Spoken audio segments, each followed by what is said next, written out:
Hello students, आज हम लोग सीखेंगे।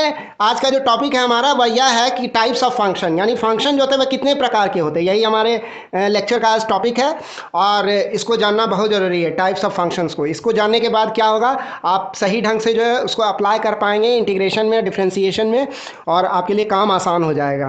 तो सबसे पहले हम लोग आते हैं टाइप्स ऑफ फंक्शन में। जो सबसे पहला टाइप होता है फंक्शन का वह होता है एक्सपोनेंशियल फंक्शन, यानी कि अभी हम लोग बताएंगे डिटेल में एक्सपोनेंशियल फंक्शन क्या होता है। तो सबसे पहला टाइप है एक्सपोनेंशियल फंक्शन।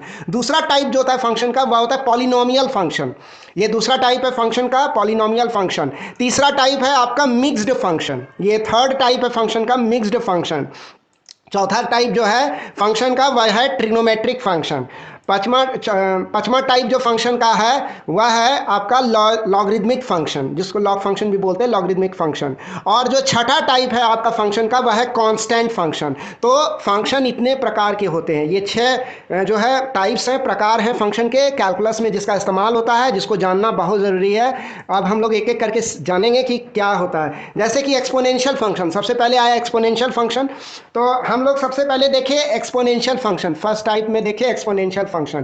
तो एक्सपोनेंशियल फंक्शन में जो आपका ये आता है, इसमें इक्वेशन यहाँ आप देख रहे हैं y is equal to 5 to the power x। यहाँ एक्सपोनेंट x है, ये क्या है, फ्री वेरिएबल है, और ये y क्या है, डिपेंडेंट वेरिएबल है। तो जब फ्री वेरिएबल एक पावर के रूप में रहे, एक एक्सपोनेंट के रूप में रहे, इस तरह का जो एक्सप्रेशन आएगा, इस तरह का जो फंक्शन आएगा, इसको हम लोग बोलेंगे एक्सपोनेंशियल फंक्शन। इसमें जो है फ्री, ये जो आपका फ्री वेरिएबल होता है वह पावर के रूप में यानी एक्सपोनेंट के रूप में रहता है, इसलिए इस फंक्शन को एक्सपोनेंशियल फंक्शन कहते हैं। इसको बिल्कुल दिमाग में बिठा लेना है। अब नेक्स्ट आया अगला जो टाइप हम लोग पढ़े फंक्शन का, वह पढ़े हम लोग पॉलिनोमियल फंक्शन। अगला जो टाइप हम लोग पढ़े ये रहा पॉलिनोमियल फंक्शन, और इसे क्या कहा जाता है, इसका एक और नाम है अलजेब्रिक फंक्शन भी इसे कहते हैं।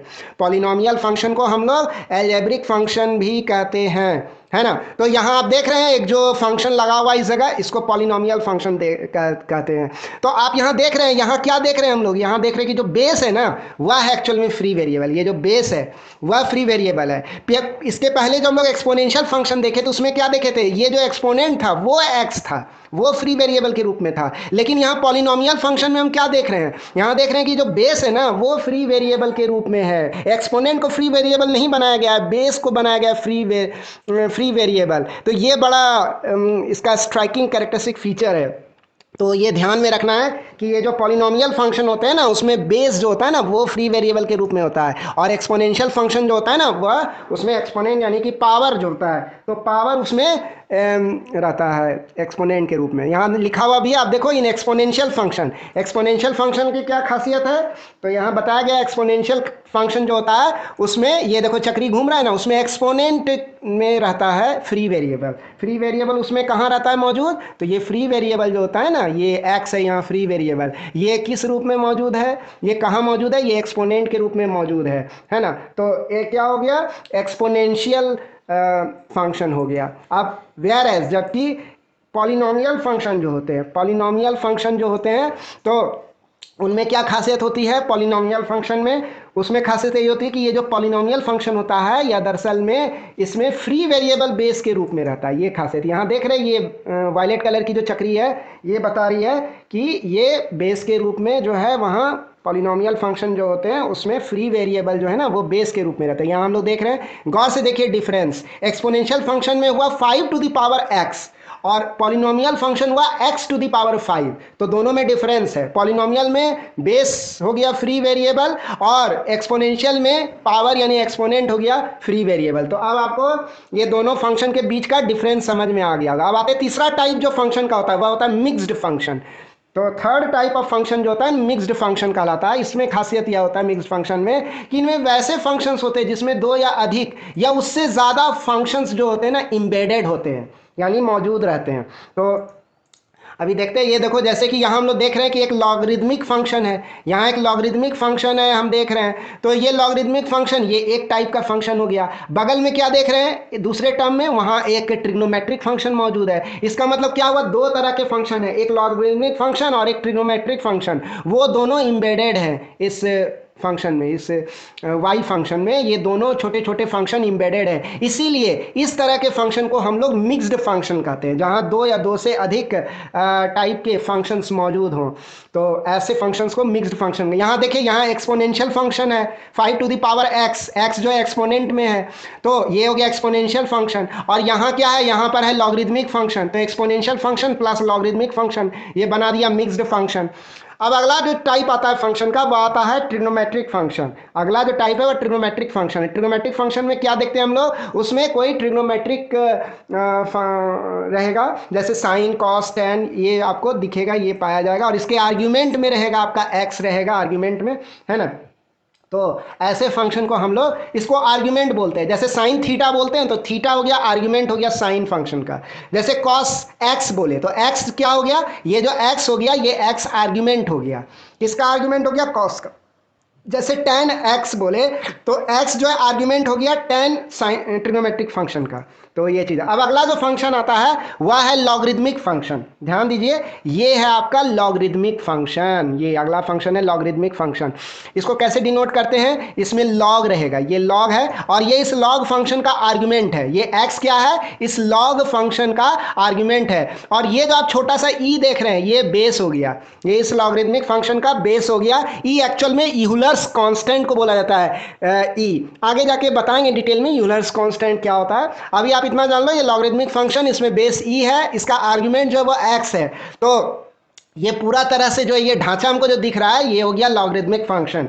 तो हम लोग ये समझ पाए कि ये लॉगरिदमिक फंक्शन क्या होता है। अब नेक्स्ट और आखिरी जो टाइप है फंक्शन का, वह टाइप है कांस्टेंट फंक्शन। तो यहाँ हम लोग क्या देख रहे हैं, y is equal to 5, y is equal to 5। तो यहाँ क्या है, 5 हमारा, 5 एक कांस्टेंट है, 5 एक कांस्टेंट है। तो ऐसा जो फंक्शन होता है ना, ऐसे फंक्शन को हम लोग क्या बोलते हैं, कांस्टेंट फंक्शन कहते हैं। यहाँ देख लीजिए, यहाँ कोई फ्री वेरिएबल मौजूद नहीं है राइट हैंड साइड में, यहाँ बस एक नंबर मौजूद है जो कि एक कांस्टेंट है। यहाँ कुछ भी हो सकता है, पाई भी हो सकता है, कुछ भी हो सकता है, कोई भी कांस्टेंट वैल्यू हो सकता है, लेकिन वो कांस्टेंट होना चाहिए। तो इसको हम लोग कहेंगे कांस्टेंट फंक्शन। तो इस तरह के फंक्शन को कांस्टेंट फंक्शन कहा जाता है। तो ये थे टोटल पांचों टाइप्स के फंक्शन, सॉरी सभी 6 टाइप्स के फंक्शन थे जो कि हमने डिस्कस किए। टाइप्स ऑफ फंक्शंस को सीखना बहुत ही ज़रूरी है।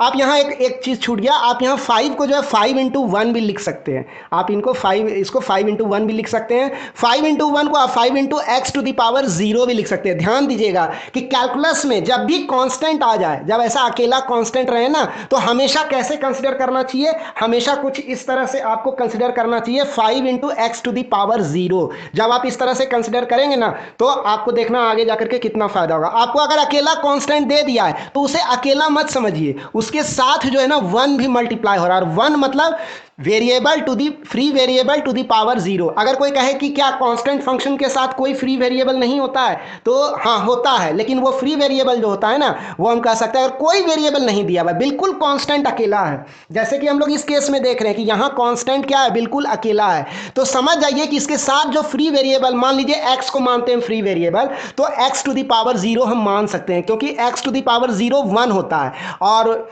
आप किसी भी डिजिट को, किसी भी कांस्टेंट को अगर आप 1 से मल्टीप्लाई कीजिए तो खुद वही कांस्टेंट उतर जाएगा। तो ये इस तरह से अगर आप एज्यूम करेंगे और चलेंगे तो आगे जाके कैलकुलस में आपको बहुत फ़ायदा होने वाला है। तो आज के लिए बस इतना ही। आज हमने इस वीडियो में सीखा कि कितने तरह के फंक्शन होते हैं, हमने टाइप्स ऑफ फंक्शन को, फंक्शन के कितने टाइप्स होते हैं, इसको बहुत ही डिटेल में आज हमने सीखा और पढ़ा। अगर आप कैलकुलस को अच्छे से शुरू से सीखना चाहते हैं तो कैलकुलस की पूरी सीरीज़ का प्लेलिस्ट मैंने डिस्क्रिप्शन में दे दिया है, वहाँ से आप फर्स्ट वीडियो से लेकर लास्ट वीडियो तक देख सकते हैं। मेरे सारे वीडियोस में आपको बहुत ही हेल्पफुल एनिमेशन मिलेंगे, जिससे आप इजीली फिजिक्स के डिफ़िकल्ट कंसेप्ट्स को समझ लेंगे।